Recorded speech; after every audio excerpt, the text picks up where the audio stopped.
Sebelumnya, Assalamualaikum warahmatullahi wabarakatuh. Kami dari kelompok perlindungan pantai. Di sini kami akan membahas tentang growing. Kami beranggotakan 4 orang. Yang pertama saya, Hendy Musriano Sadelu. Yang kedua Yakubus Erno. Yang ketiga Valentino Rine. Dan yang terakhir Mateus Raisoka. Di sini saya akan menjelaskan tentang pengertian growing.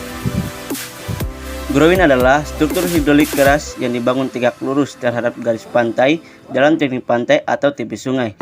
Struktur ini bertujuan untuk mengganggu aliran air dan membatasi pergerakan sedimen. Material yang umum digunakan untuk membuat struktur ini antara lain kayu, beton, atau batu. Growing di laut bertujuan untuk membentuk pantai atau mencegah erosi pantai akibat hanyutan sejarah pantai atau memfasilitasi penambahan pasir pantai. Di sungai, growing memperlambat laju erosi dan mencegah terjadinya akumulasi es di permukaan. Ada juga untuk penggunaan growing yang efektif harusnya dibuat dengan seri bangunan yang terdiri dari beberapa growing dengan jarak yang sudah ditentukan agar garis pantai terlihat bentuk yang signifikan. Karena apabila penggunaan growing cuma ada satu, maka growing tersebut tidak efektif. Di sini juga saya akan menjelaskan tentang fungsi growing, yaitu yang pertama mengurangi atau menghentikan erosi yang terjadi di pantai.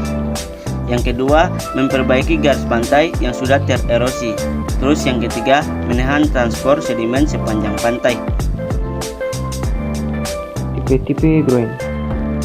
Growing sendiri merupakan konstruksi yang dibangun kira-kira tegak lurus garis pantai dan bersambung dengan garis pantai, antara lain adalah growing dan jetty. Growing diklasifikasikan berdasarkan permeabilitas tinggi dan panjang bangunan. Growing dibuat dari material konstruksi yang dapat dibuat permeabel atau impermeabel, tinggi atau rendah. Material yang digunakan adalah batu, beton, kayu, dan baja. Aspal dan nilon juga telah digunakan pada kondisi tertentu. Sehingga growing dapat diklarifikasikan menjadi dua, yaitu growing berdasarkan bentuknya dan growing berdasarkan material konstruksinya. Untuk growing berdasarkan bentuknya dibedakan menjadi 3, yakni growing tipe T, growing tipe L, serta growing tipe I. Untuk growing tipe T ini dibangun atau penggunaannya itu berdasarkan atas beberapa alasan, yaitu antara lain ada untuk mengurangi energi gelombang datang oleh bangunan growing yang sejajar pantai, dan bagian growing yang sejajar pantai di belakang ini diharapkan dapat tenang sehingga dapat cepat mencegah hilangnya pasir ke arah laut. Growing tipe T ini juga digunakan untuk inspeksi dan nourish. Sedangkan untuk growing tipe L dan tipe I fungsinya sama halnya seperti growing tipe T. Yang membedakan penggunaan tipe-tipe ini yaitu didasarkan pada kebutuhan dari pantai itu sendiri. Dan yang berikut yaitu tipe growing berdasarkan material konstruksinya. Jadi berdasarkan material konstruksinya ini terbagi 5. Yang pertama yaitu timber growing, yang kedua steel growing, yang ketiga concrete growing, yang keempat rumble mount growing, dan yang kelima adalah asphalt growing. Yang pertama yaitu timber growing. Tipe ini impermeable. Semua kayu yang dipakai harus di treatment dengan tekanan maksimum. Yang kedua yaitu steel growing. Ada 3 jenis yaitu timber steel sheet pile growing, yang kedua Chinese trifle steel straight pile growing, dan yang terakhir yaitu circular steel sheet pile growing. Yang ketiga yakni concrete growing. Penggunaan beton pada umumnya dibatasi untuk jenis struktur permeabel sehingga pasir dapat menembus struktur. Yang berikut yaitu atau yang keempat rumble mount growing. Dibangun dengan material batu pengisi dan ditutup dengan lapisan batu besar. Batu ini harus cukup berat untuk menstabilkan struktur dari gelombang.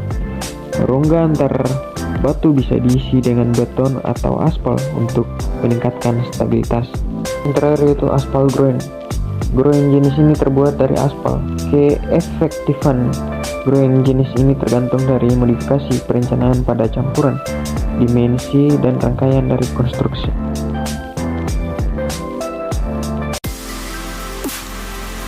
Selanjutnya, keuntungan dan kerugian bangunan growing. Keuntungan growing Yang pertama yaitu efektif menahan angkutan sedimen sejajar pantai. Yang kedua, tidak merubah karakter pada surf zone. Dan yang terakhir, dapat dibuat dari berbagai macam material. Jadi, keuntungan dari groin ini, dia bisa menahan datangnya sedimen dari laut menuju bibir pantai atau tepi pantai, karena ombak yang datang itu sudah terhalang atau dihalangi oleh bangunan groin tersebut. Yang berikut kerugian dari bangunan groin.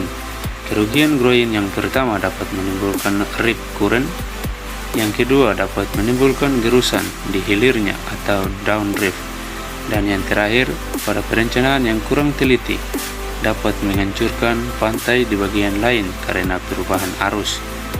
Jadi, karena groin ini dibangun dengan tujuan untuk menahan datangnya ombak dari tengah laut menuju pantai, oleh sebab itu, jika perencanaan dan perhitungannya kurang teliti atau kurang tepat, maka ombak yang datang bisa menyebabkan kehancuran pada pantai yang ada di samping kanan maupun samping kiri dari bangunan groin tersebut. Konstruksi dan perencanaan groin. Bahan konstruksi yang digunakan untuk merancang sebuah groin adalah yaitu bahan susunan batu kosong, pasangan batu kali, tiang panjang beton atau baja, dan blok-blok beton. Jadi untuk membuat suatu groin yang kokoh dan berdiri utuh, itu kita harus merancang dengan baik dan tidak buat asal-asalan. Harus sesuai prosedur yang ada supaya groin yang kita buat atau bangunan konstruksi yang kita buat itu dapat berdiri dan kokoh dan dapat menahan gelombang, sehingga pasir di pantai tidak dapat ditarik oleh gelombang ke laut. Perencanaan groin. 1. Perencanaan lokasi. Melakukan survei lapangan dan pengumpulan data. Yang kedua, perencanaan. Perencanaan meliputi dimensi bangunan groin, jumlah dan bentuk batu, bentuk pondasi, bahan batu, gambar rencana, dan RAB. Yang ketiga, pembuatan bangunan groin. Tahap pekerja bangunan groin sesuai rencana. Dan yang keempat, pengawasan. Controlling bangunan groin secara berskala dalam jangka waktu tertentu. Demikian saja hasil penjelasan dari kelompok kami. Kurang dan lebihnya kami mohon maaf. Sekian dan terima kasih.